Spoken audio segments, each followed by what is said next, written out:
Ben, thanks for joining a minute early. Happy to.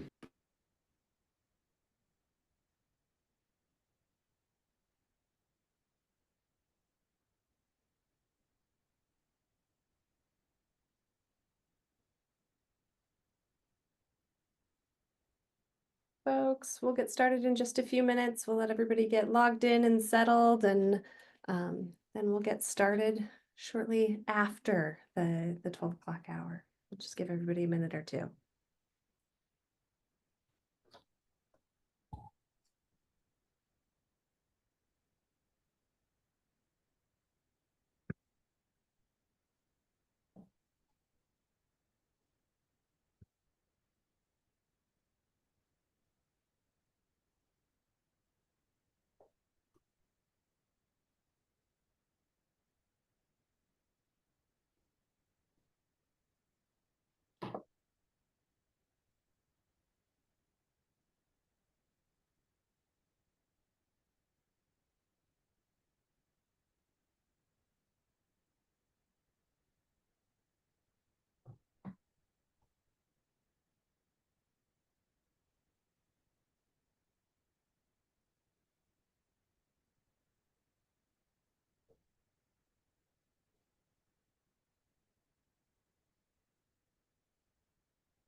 I'm going to go ahead and get us started. In the interest of time today, I want to make sure we have plenty of time with our guest speaker. So welcome everyone. I'm Sarah Brewer. I direct the education program at Accords. I want to welcome you all to our Accords Education Program Seminar, the last of our academic year. So thank you all for joining us as we close out our seminar programming for the year. For those of you who aren't familiar, I want to give a little bit of an introduction to Accords. That's the Adult and Child Center for Health Outcomes Research and Delivery Sciences. We are supported by the University of Colorado School of Medicine, as well as Children's Hospital Colorado. And we think of Accords as a little bit of a one-stop shop environment for faculty who are conducting pragmatic research. And it's a space to receive various types of services and supports for grants and projects, along with incredible mentorship, training, and education in health services research. So Accords conducts pragmatic research in real-world settings to help improve healthcare and outcomes. We provide a multidisciplinary and collaborative research environment where we really try to catalyze innovative and impactful research. We have, I think, 15 now strong methodological cores and programs that are led by national experts in those methodological areas. And today I really want to highlight our digital health technology core led by Susan Moore, who you'll see attending here. Feel free to wave and say hi. But she's been incredibly essential to helping us put together this series this year. We provide consultations and team building for grant proposals. So really being able to bring together kind of the right co-investigator team for your work. And then mentorship training and support for junior faculty and extensive educational opportunities, both locally and nationally, especially in that space of health services and delivery science. a few upcoming events I want to share with folks and have you mark your calendars for. The first is the Colorado Pragmatic Research and Health Conference, which is coming up really soon, June 4th and 5th, here at the Anschutz Medical Campus. That's June 4th and 5th from 9 to 4, and we're in the Elliman Conference Center. And I believe Jordan will drop in the chat for us a link for more information around CopperCon. And then I wanted to share, I think this is the first time we're announcing 2 upcoming workshops for the fall. The first is our Pragmatic Research Planning Workshop in partnership with CCTSI and CETA, the Center for Innovative Design and Analysis. And that will be August 22nd and September 5th. That is by application only, and information will be on the Accords Education website. And then second is our Accords Introduction to Qualitative Research workshop, which will be November 4th and 6th. And again, information on that will be on our website. All right. Before I introduce our speaker and hand over the floor, just a couple of housekeeping items for our seminar. Please go ahead and use the chat throughout the seminar. Share your comments, your questions, your thoughts as we go through the talk. We will have some time for moderated question and answer at the end of the talk. I will be trying to synthesize questions and share those out. Matt, that means you do not need to track the chat while you're talking. And then second, we ask that you complete an evaluation at the end of our seminar today that helps us make sure we're providing the educational offerings that are supporting you and your research work. And we'll give Matt some nice feedback. All right. So today's seminar, part of our series, Emerging Topics in Digital Health and Clinical Informatics, and it's the 6th in our series for this year. And I'm really honored and excited to welcome Dr. Matt Lascauso. For more than 3 decades, he has worked tirelessly to change the culture of treatment beyond simply curing disease. He is a pioneer and an innovator, seeing to the physical, mental, emotional, spiritual, and social needs of patients, their loved ones, and their caregivers. Dr. Lascauso has brought this philosophy of compassionate expertise to every institution he's served. At New York's Memorial Sloan Kettering Cancer Center, Lascauso specialized in the psychological management of pain, mentoring physicians, psychologists, social workers, health educators, and others. At Johns Hopkins, he created the school's first cross-discipline postgraduate institute focused on supportive care and the country's first supportive care screening program. And at City of Hope since 2007, Lascauso has built a world-class supportive care team that puts all of our resources at every patient's disposal, from pain and palliative care to psychiatry and psychology, social work, spiritual care, family and community education, child life, and much more. To help make it all work, he and his team designed a unique support screen touchscreen program for patients and their families. Lascauso has won a long list of awards and is a sought-after speaker and writer. He's authored many peer-reviewed articles and the popular book, For the Women We Love, A Breast Cancer Action Plan and Caregiver's Guide for Men. Please join me in welcoming Mr. Lascauso today as he presents real-world tech augmented biopsychosocial screening, engagement, and activation for patients and partners. Welcome. Thank you very much, Sarah. And I want to thank you for the promotion to doctor. I'm not a doctor, I'm a professor. And but it's just like the Brewer family to be so incredibly gracious, you and Ben. I also want to I really want to show my appreciation to Susan Moore, who invited me to be part of this along with all of you. And of course, really Jordan Crawford, who's been holding my hand throughout this process. Thank you for that. And I want to say hi to Ben, who's been a colleague for many, many years. You used the word pragmatic earlier, and this is what this talk is. It's going to really be focusing on the practical.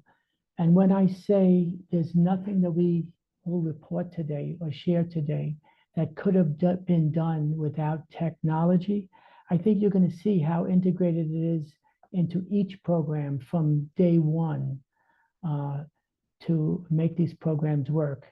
And without the technology, we could not have achieved what we have done. And you're going to see that. And I hope you will put questions and even more so put challenges into the chat. I'm a New Yorker, I'm used to that. Okay, there you go. So the map is not the territory. What I'm going to talk about today is the map of what things look like and how we got there, but I'm not going to go into much of the nitty-gritty of the politics and how you support these programs, although we will talk about that a bit on at the end. We're also going to talk about the impact of biopsychosocial screening, which is one of the really most major impacts for supportive care, palliative medicine, psychiatry, psychology, social work, that really changed the entire field. And then I'm going to share a few up and running programs that are widely successful and doing very well. And so what I'd like to do is to keep this as practical as we can and to make sure at the end of this that you get any questions answered. So you may want to think about this. In about 50 minutes, we're going to be ending. And at minute 51, you don't want to think to yourself, oh, I should have asked this question. I should have added how we're doing this, or I should have asked, how did you get it done? And I'm happy to talk about it. So don't wait until the end.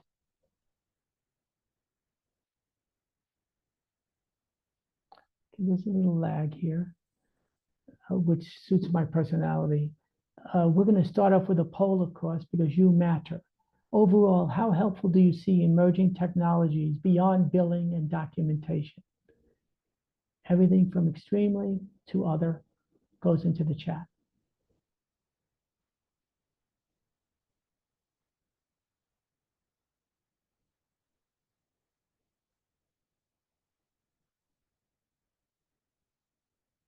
We'll wait another 10 or 15 seconds. Then Jordan will work his magic. I'm going to vote too. I just put my hand on the scale. You can imagine where that went.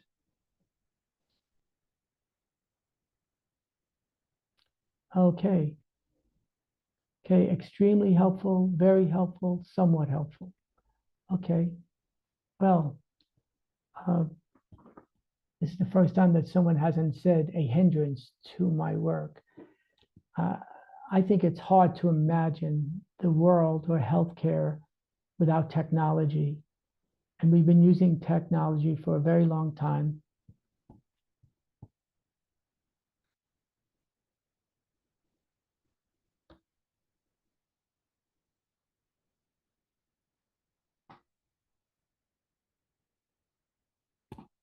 Okay, let me try this a different way.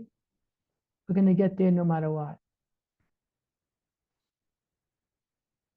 There you go.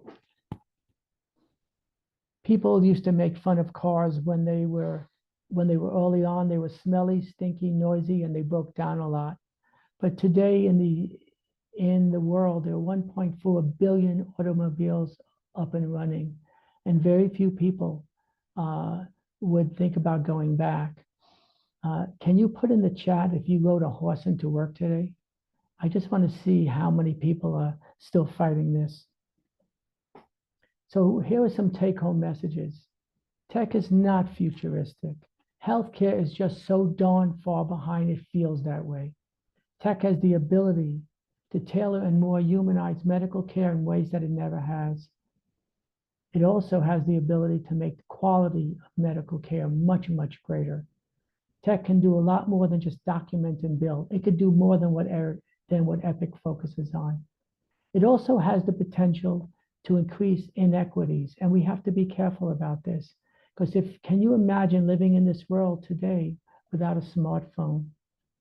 But it also has the potential to make communication more available, less expensive, especially to the most vulnerable. And the most vulnerable are those who tend to get sicker more, tend to live less long, tend to suffer more, and tend not to have a voice in our healthcare system. So why should anyone, and I am a clinician who creates programs, and so, but why should anyone care about innovative technologies at all? Well, the first one is survival. That's a big one. If you're not in the kitchen, you're more likely to be on the menu on that upper right part of the screen. It also offers a comprehensive real-world biopsychosocial screening perspectives. Every single person on this call, everyone on this planet has a biopsychosocial perspective, a biopsychosocial perspective. And also, again, we have to look at the system is not equal. It's not fair. People with the greatest access do tend to live longer, do tend to live better, and do tend to live healthier. And we have to know that. So we have to build systems that are simpler, faster, and easier. And there are technology deserts which add to the burden of access to technology. For those of us on this call, can you imagine not having access to the internet? We live on the internet. We live asking questions. And we're so interdependent in ways that we never have been. What always used to really upset me, and in every institution where I have worked, everyone, and I've been proud to work in all of them. If you go to see this person, your treatment for the same illness may not be the same as that one. In the comprehensive cancer centers like yours, that happens less, but it still happens. So we need to democratize knowledge, information, and especially research. So one of the shocks that came to the field was when the Institute of Medicine said psychosocial needs really, really matter. And this was the first time that it wasn't just seen as an add-on. The Institute of Medicine made it very clear it's a core aspect of care. Because as I mentioned on the prior slide, how long you live, how well you live, it really depends on where you're born, what options you have to resources, and who you are. So they called for the first time, the recommendation was a new standard of care for psychosocial and supportive care. All cancer care should ensure the provision of appropriate psychosocial health services. This was big. It was in 2007. This was not a small thing. The Institute of Medicine is major. My colleague and I, Karen Clark, at UCSD, we were screening patients based on the screening that Jim Zabora and I did at Johns Hopkins. But this time, for the first time, we got it off of paper and we got it onto a touch screen. And this was a wonderful story. And you may know this story. When we went to our IT team, this was in a fantastic brand new cancer center that just opened. We moved in when it was new, and we were told they were too busy. And on Friday, we would talk to them, tell them what we wanted to do. They valued it, and they said, no way we can do that. And a miracle happened every weekend for the next 3 years. Every Friday, they told us it couldn't be done. And every Monday, they called us and said, we talked over the weekend, we got it done. And so that goes back to you really need to pull in your IT team. My first slide has Dale Mitani on it, and I have to apologize because I should have introduced him. He is my colleague with the ecological momentary assessment and with the support screen. You need to have your IT team, your tech team, your innovation team right at your side. So in 1993, my colleague and I at Johns Hopkins launched the first universal outpatient screening program. Jim Zabora had a background. He was a visionary in the psychiatric aspects, and he used the brief symptom inventory, which some of you may know. I fixed that right away when I got there because most people don't have psychiatric symptoms. They have bigger problems than that. They have physical problems. They have financial problems. So Jim was open-minded and I was open-minded, and we created the first comprehensive biopsychosocial screening program, and we launched it. And it got a lot of press when that happened. In June 2009, we implemented at City of Hope, brand new support screen, total in English, Spanish, and Chinese. We did well over 60,000 screenings now. And lo and behold, what the doctors said would happen didn't. And that is we had a refusal rate of less than 1%. It showed that patients and families really care about their own lives. One of the things that we learned from our focus groups is the language matters. And you know what matters more? And you know this, the medium matters. the way it looks, the way it feels, the respect it has for the viewer. And it can't be overly complex. It has to lead them by the hand with simple language, and problem-based screening is a specific approach to screening. It's a specific approach to priming. It reliably identifies patients who require interventions. We have 25 papers plus that show that. It anticipates challenges and prevents crises. It alerts the team to high-risk situations, which is where most of your time goes to, certainly most of the clinician's time. Communicates to patients and families in their own language, and that's problem-based language. It identifies problems as they enter the cancer center quickly. It teaches which problems are most distressing to the patient, to the family. It creates new knowledge by creating specific cancer groups by age, race, gender, staging, cancer diagnoses. Do you know what it does? It puts the light onto the real world, that we are complex human beings and cancer makes it harder. It develops prospective clinical and educational programs because, as you see, the entire process is patient and family focused. And what else? Why else would it? Why else would we use problem-based screening? Would anyone want to put that into the chat? Why else would we use the word problem? Does anyone want to take a crack at that?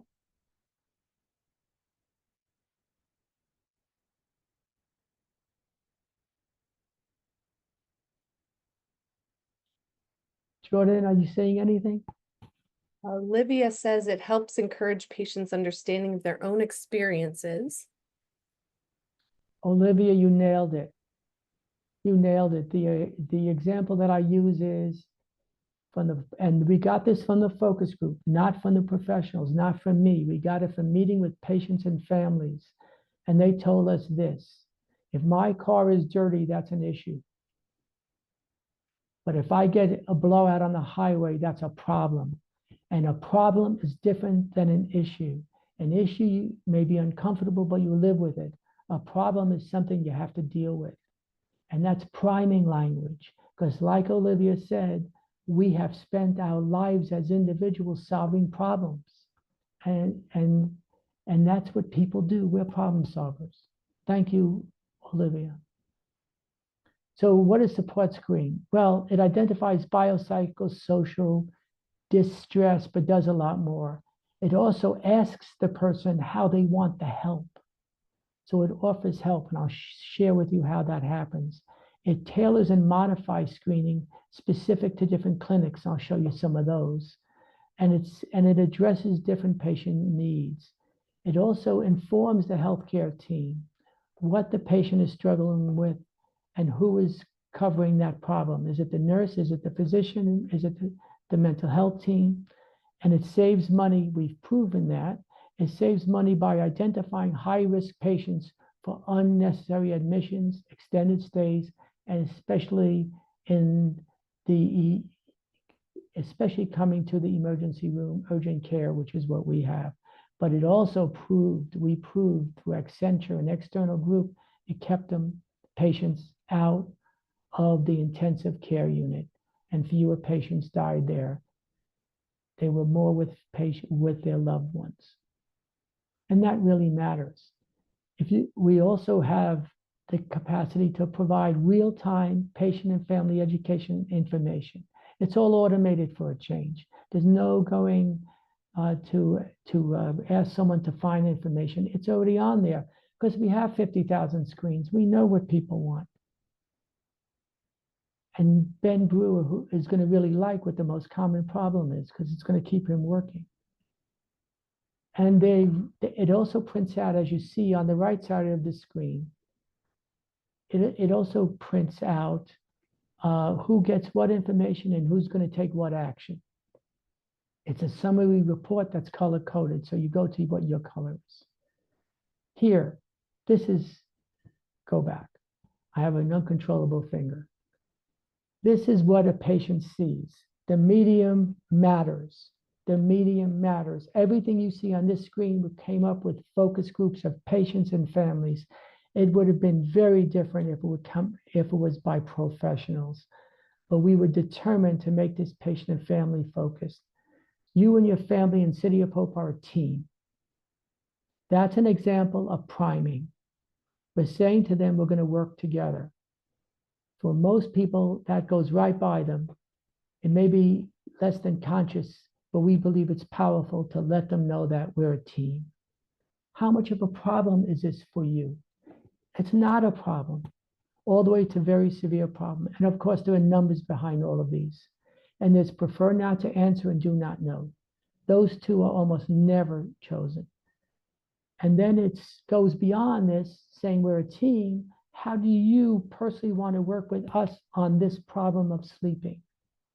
Not everyone has a Ben Brewer who is an expert in sleeping, but we also have teams who know a lot about sleeping.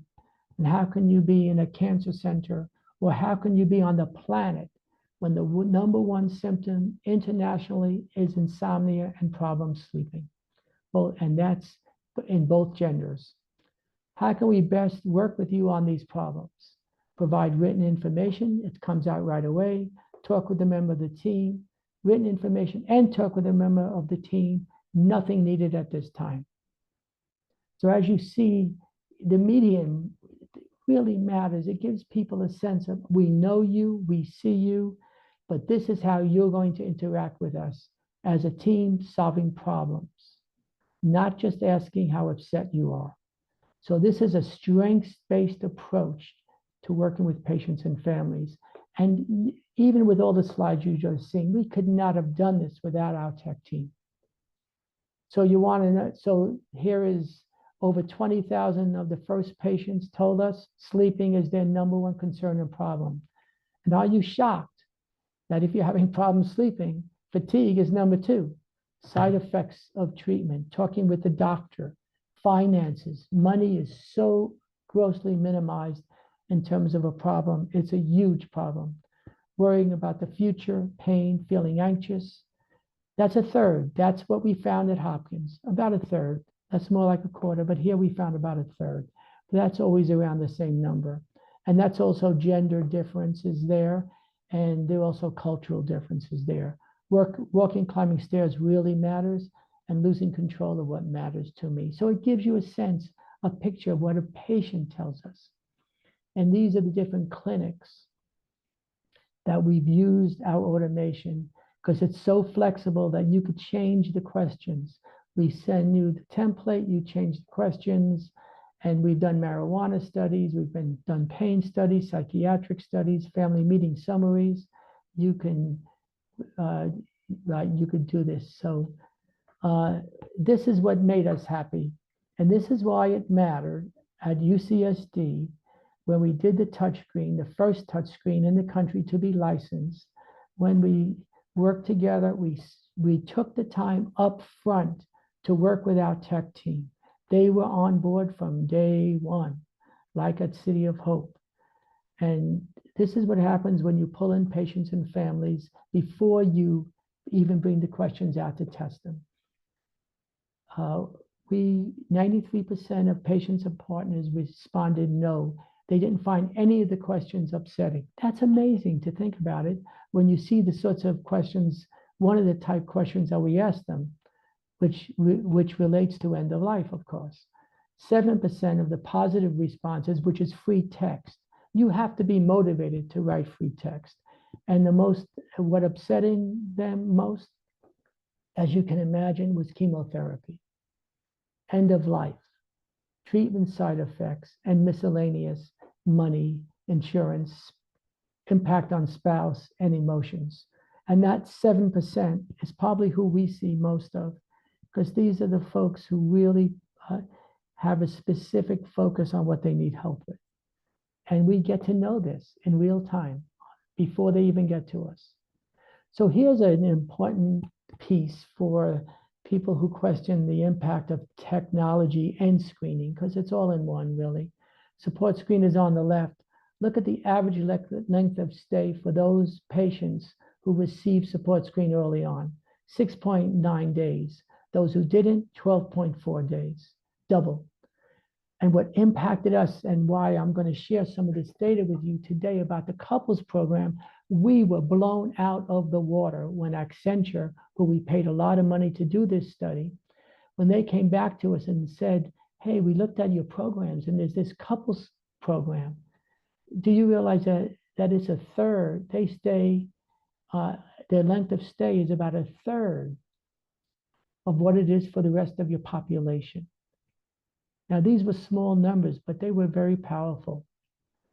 So, so you can have an impact if you partner early enough, soon enough, in people language with our patients and their partners. But we have to do that early, and we have to do it in a way that primes them to become activated and be strengths-based. So here's another poll. Jordan, thank you. Well, he's fast. Thank you, Jordan. I do these polls a lot. You're fast. Thank you. Thinking about you and your own situation, which of these potential leverage resources are accessible to you for innovation? If you had a great idea and you wanted to implement it, where would you go to? What would give you the motivation? What arguments can you use? So why don't you pick one of these?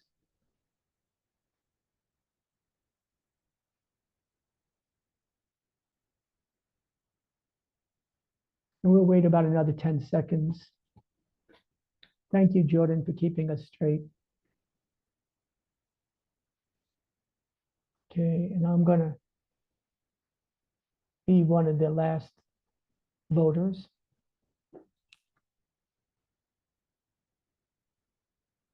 Okay. We'll wait till the numbers come up. Thank you. Thank you, Jordan. Highly supportive administrative, absolutely. They are really crucial. They're seldom the people who are the first to support you though, but you need their support. Legal and regulatory requirements, institutional serious problem to be solved, donors and foundations, highly supportive administrative and clinical advocates, external funding. You know what? This is so typical of a Midwest audience. If this was a New York audience, so many people would have clicked the last one. This is so, I'm married to a woman from the Midwest, and just the optimism is so great.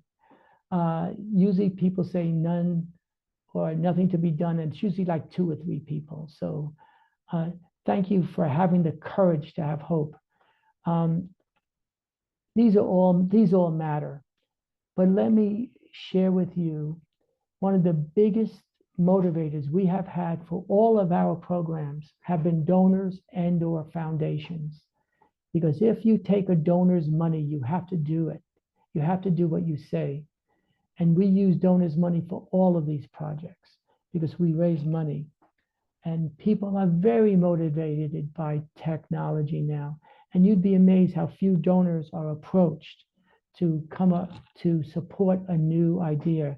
But that's the only ideas that they will support are innovation, new ideas, and technology to me is magic.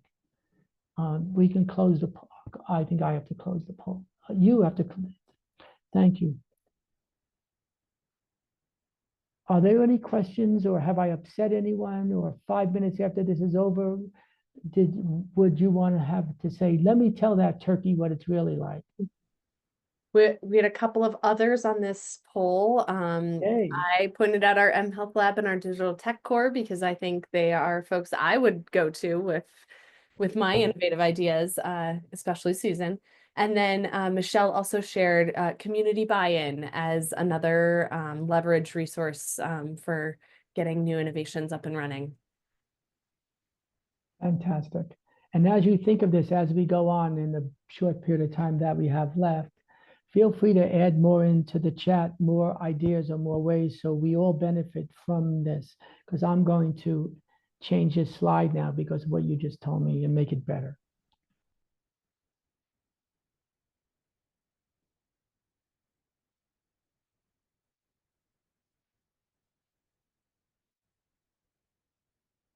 Okay, let's try another way. It seems like after the polls, it gets stuck a little bit. So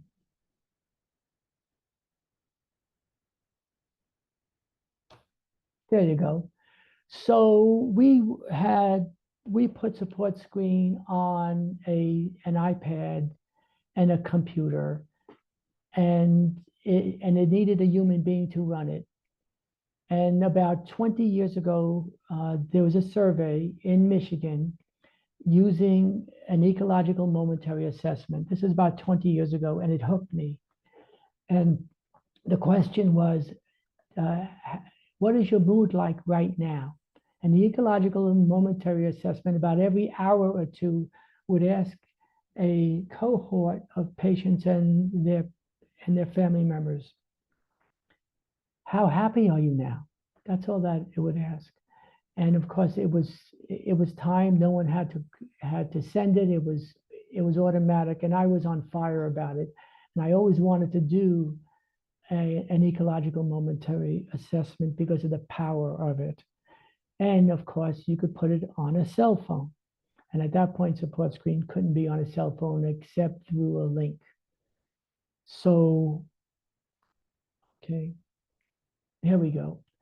So, so we set up a connecting care, it's called. It's in the apple orchard, of course. It's a connecting care. You can go and look at it. And we have a 4-minute video that is available to everyone on this call that takes you from the beginning of the EMA, the Ecological Momentary Assessment, Connecting Care.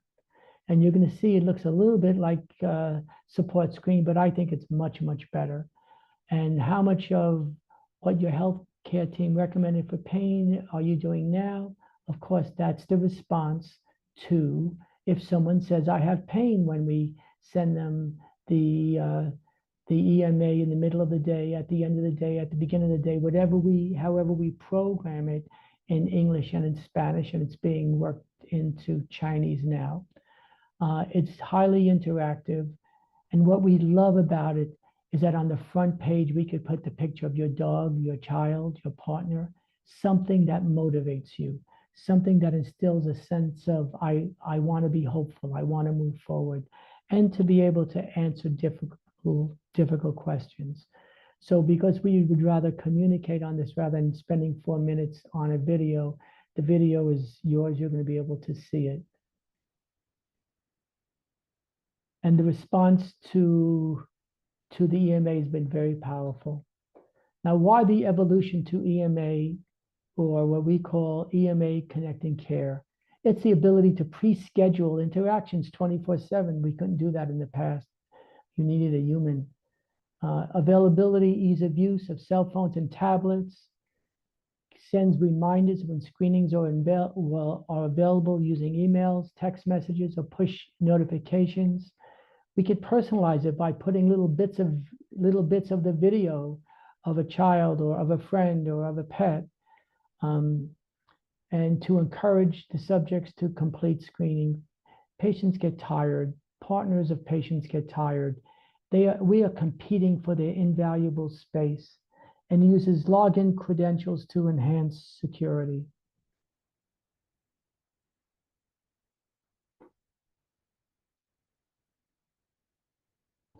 Now, priming really matters. As we said, the medium matters, but the language matters. It connects to the benefits of the program from tech to touch. And that is to tell someone something that is prepared for them, that exposes the learners to relevant concepts prior to learning a task. So it feels like they've already been acquainted with, learned from, and desensitized to emotionally charged information that's so common at Cancer Center. It prompts, we use these primings in how our colleagues introduce people.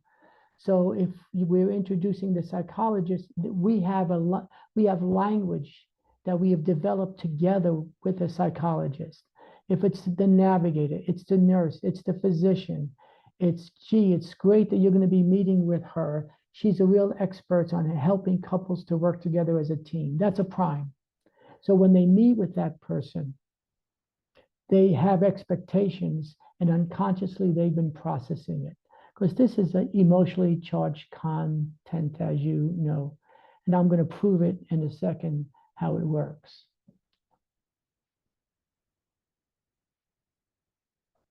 So this is, you've seen this earlier in the red box. This is what a patient, this is what the printout looks like to the physician. And why do I say this?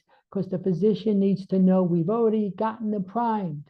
You can talk with this couple. You could talk with this patient about their medical situation, which is what they want to talk about. Because we know if we have two people, same or opposite sex couples, and they have different perspectives of the medical situation, that's a problem. That needs to be talked about because they're going to be living in different worlds. If I say anything that upsets anyone, please put it into the chat. Don't let me get away with anything. I'm just so sorry that there was a lag in the slides. Okay. The enhancements, and why would we put all this money into connecting an app care? And yes, we did get the money from a donor. Wow, the ability to pre-schedule interactions 24/7. That's very powerful. That's especially powerful if people aren't sleeping and they want to tell you or share with you what their experience is when they are not sleeping, because they could turn it off or they could turn it on. The ability to use cell phones, to use the device in the camera. Ben and I have talked about this many times. If I have a camera, I have access to who this person is. I ask, can you show me if there's food in your refrigerator? Can you show me your pets to see if they're clean and well taken care of?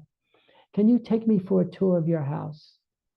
And my favorite is when a child walks by and you say to the patient, would it be okay with you if we talk with your son, daughter, grandchild? Bring them over to the camera if that's okay. And we talk to them and we say, tell us how mom is doing. Or tell us how dad is doing. All of a sudden, we are role modeling, communicating for them in a way that they may not know how to do. So the interventions are very, very powerful, whether they're live or whether they are only schedules. And of course, you could add videos like meditation and relaxation much more easily in an ecological momentary assessment. It talks with biometrics, with wearables. You could add a messaging feature to allow the caregivers to contact their healthcare liaison person, whoever that is, and they could add into the journals. This is a long way from support screen. This is a long way from a one-way system that had to be personed. So I just want to talk to you briefly. We have about 15 minutes left, but I want to make sure that you stop me, Jordan, at any time. If there's someone who wants to say something, I never mind being stopped. This is a couples program we could not have run without technology, and you'll see why shortly. This is who you need and what you need. If I walk past a physician, a nurse, a psychologist, a social worker in the hallway, and I ask them a question about any of our programs, and if they answer and help us, I put their picture up on the screen. And I send them this screen and say, thank you for helping us with this program. You're now one of our leaders. And so when I go to raise funds, I show them this screen. I show them we have a chaplain, we have a navigator, we have scientists who are signed on to do research. So the Couples Coping Against Cancer is the only standard of care couples program in the country. Now, every time I say that, I'm terrified, but I'm terrified for a good reason. I want someone to send me a text saying, go into the chat saying, no, it's not. We just started one. There are couples programs in the country, but they're not standard of care, and this one is. Over 3,000 couples have participated so far. We catch them by screening them before the first visit, and we follow them through bereavement or survivorship. This is actively standard of care in a number of programs, and the evaluations, I've never had a program like this. The evaluations are always very high. The physicians, 100% of them who we screen, tell us they would recommend it to other physicians, because when I see one of the couples you and your team have seen, they're calmer. And we can focus on medicine, not on other problems like money or how they're coping, which is important, but we care about treatment. and the dramatic cost to the institution, which even you should have been impressed with those savings. But there's another savings to not being in the intensive care unit or dying in the intensive care unit. 5 years after someone dies in the intensive care unit, the family, 25% of them, still have symptoms of PTSD. I'm not saying they have full-blown PTSD, but I am hanging in there with what the data teaches us. 25% of those caregivers of that person who died in the intensive care unit still have symptoms. They have been traumatized. The intensive care unit is not a humanistic experience. And in February 23, due to a donor, we launched into neuro-oncology, which you know is a place that couples counseling is really needed, given the rapidity of the disease and what the surgery and treatment does. Okay. So couples coping, the program goals, identify and address a couple at the same time. We could do this with the EMA in ways we couldn't do it with our prior instruments. The patient and the couple fill out a comprehensive biopsychosocial screen, English, Spanish, and soon Chinese. It enables a couple to openly and honestly communicate, emotionally support, and solve problems together. That's what the program does. That's what we say to people. This is what we say to people. After their screen, we look at their screen, we say, you say you expect to be cured. You think you're going to die tomorrow. Have you spoken about that? That impacts you. We need you together on the same page to work against the cancer. Because you remember when you first met and committed to this relationship, you knew, like all relationships, it would end. But you had the courage to commit to this relationship. And I see you here now. And are you recommitting to working together against the cancer? Can I ask you that? That's what we asked on the first session. And people told us we could never get away with that. We have not had one complaint. Over 3,000 couples. And that's because we prime them with the screening. They meet with a mental health professional, and they have the information that they already asked for, whether it be education or resource. It provides couples with skills. We teach them skills, how to communicate, how to cope, and we refer them out when they need to be rapidly. They don't have to wait till they manifest the problems. It prepares the couples to focus on the medical aspects of care, which is where they should be. All patients and partners are also in groups, and we have couple-based interventions. And because of time, I'm not going to go through it in depth, but the couples program is extremely comprehensive, and we know the limits. The couples program helps couples to work together to manage the challenges of cancer. If there are bigger or different problems, they refer to our experts in the community as a couple. What providers say? The couples program provides the needed skills to empower the patient living with breast cancer and their partners at a critical time. This is what the physicians say. I treat genitourinary cancers, which are male-dominant diseases that afflict patients in their older age. For example, prostate, bladder, kidney. Partners play an essential role in the management of these older patients. Now, come on, these are older men. How open are they going to be to talk about their fears and their concerns? We know that men in general, and older men specifically, when they die, they frequently leave their partners without the information and knowledge about where things are that they need. So not only are these same and opposite partners traumatized by the death or by the illness, but now they're left alone to figure things out. That's not okay. We can do better. And here is the question that took us a year to come up with it. We may not be very bright, but it's been working. Not a single complaint. Which statement is closest to your understanding of the present medical situation? Cure is likely, all the way down to cure is not likely. Again, not a single person has complained about this question, but when we meet with them, by the time they've answered this question, then they meet with a mental health counselor, they're ready to talk. Just think, if you were asked this question, if you were seriously ill, of you and your partner, how would you take it?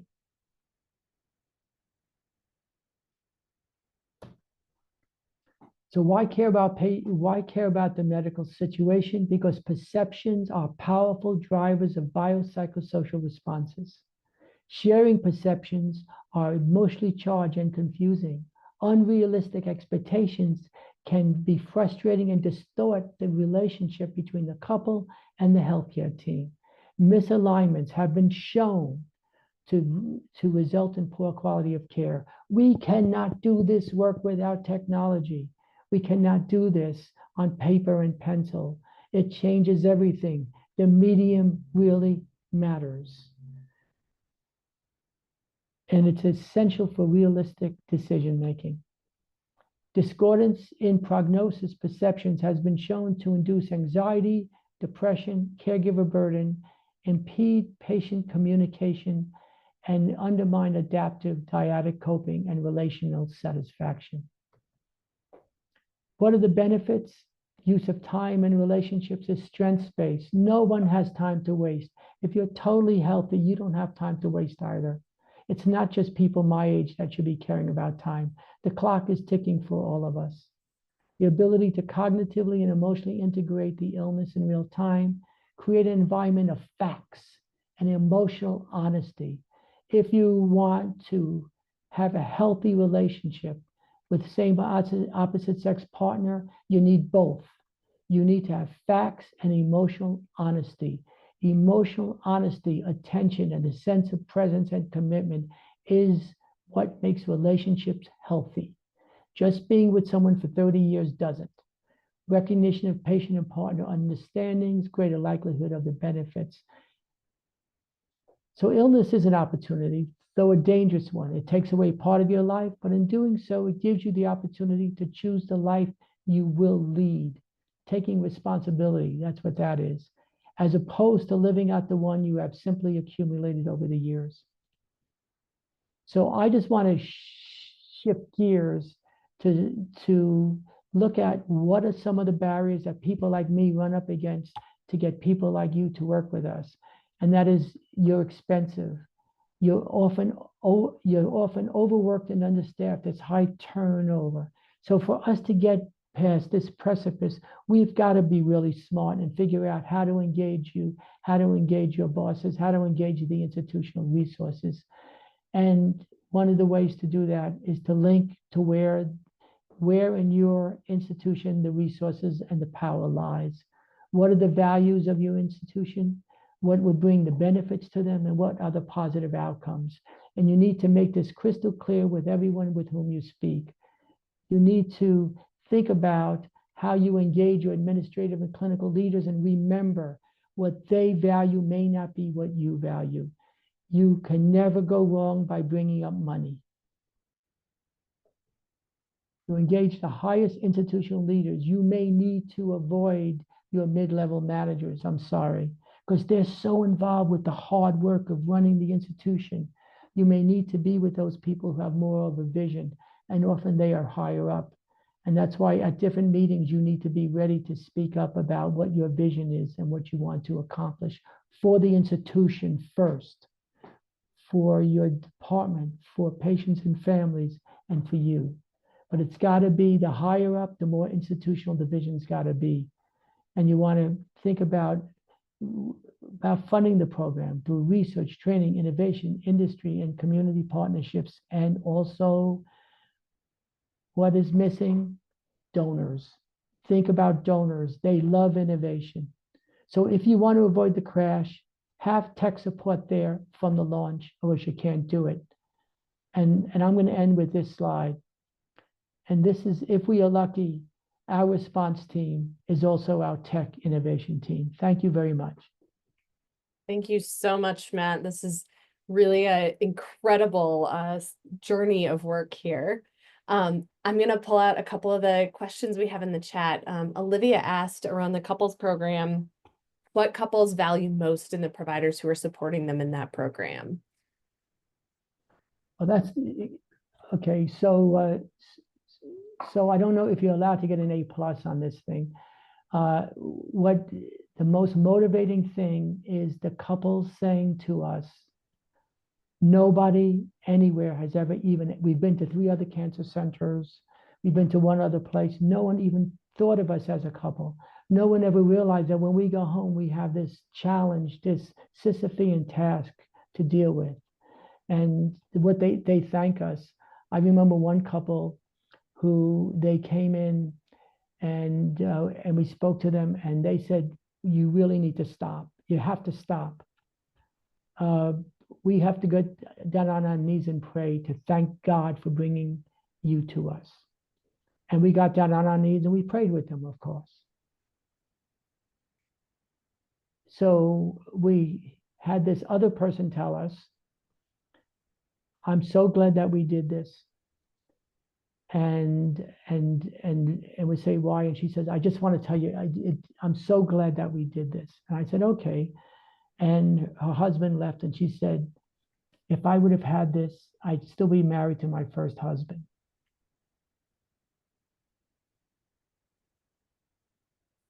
And how can you not be upset when you hear that?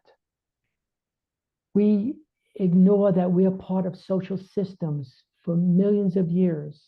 We are part of social systems.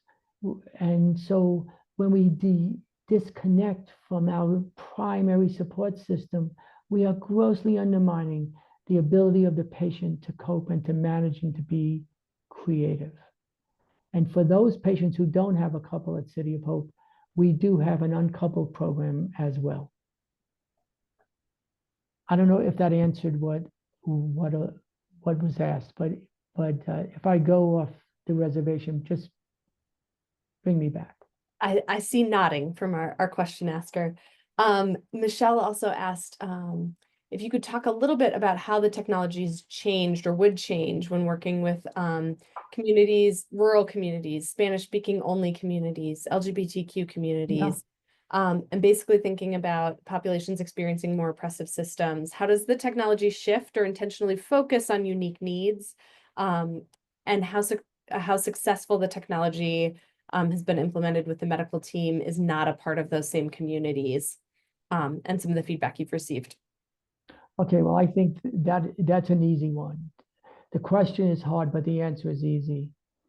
Susan and Ben have an NCI supported training program to answer that question with national leaders who have done it. Not philosophical people, but people who really know how to use apps, know how to use ecological momentary assessments, knows how to evaluate them. So Susan and Ben, with the program that they are running out of the University of Colorado, they really are the best people to answer this.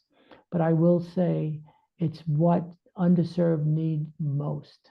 And we have to figure out ways to get the costs down, and we have to figure out ways to put this into multiple languages.